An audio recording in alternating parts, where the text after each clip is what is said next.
Pajarillaga from BSCE 1E of Nueva University of Science and Technology, and this is Physics for Engineers 1.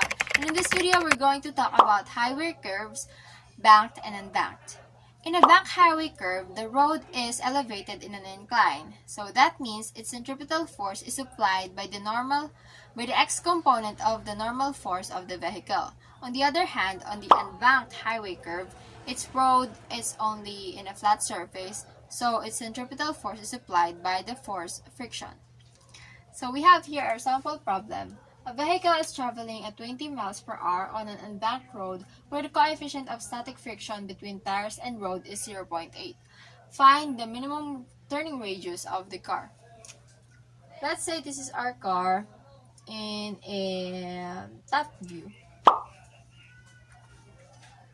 So it is moving along an unbanked highway curve, so that means there's a force that acts on it towards the center. So now let's draw the car in our front view. Let's say this is the car's front view, and let's write the forces that act on it. So first we have the centripetal force, and then there's a friction that acts between the tire and the road, and of course we have a weight and the normal force that contradicts the weight. So at x component, our centripetal force is equivalent to our force friction, and our y component, we have the normal force is equivalent to the weight.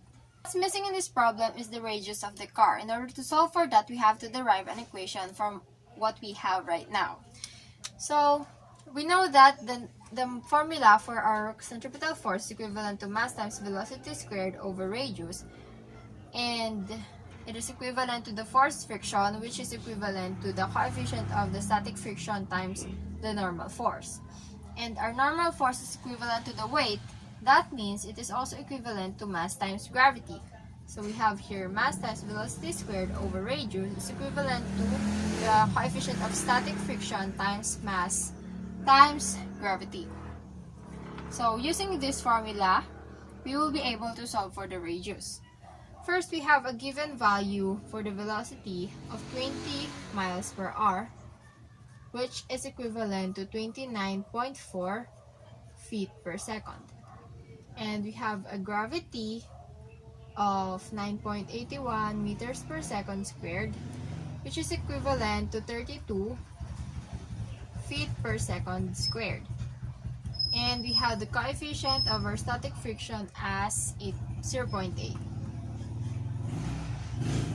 So we just have to substitute those values in our equation, and we will be able to get the radius. So first, we need to cancel the mass since we both have mass in different sides of the equation. So what we're left with is velocity squared over radius is equivalent to coefficient of static friction times gravity. So in order to get the radius, we have velocity squared over coefficient of static friction times the gravity. So in substituting the values, we have here 29.4 feet per second squared over 0.8 times 32 feet per second squared. So our radius will be equivalent to 34 feet.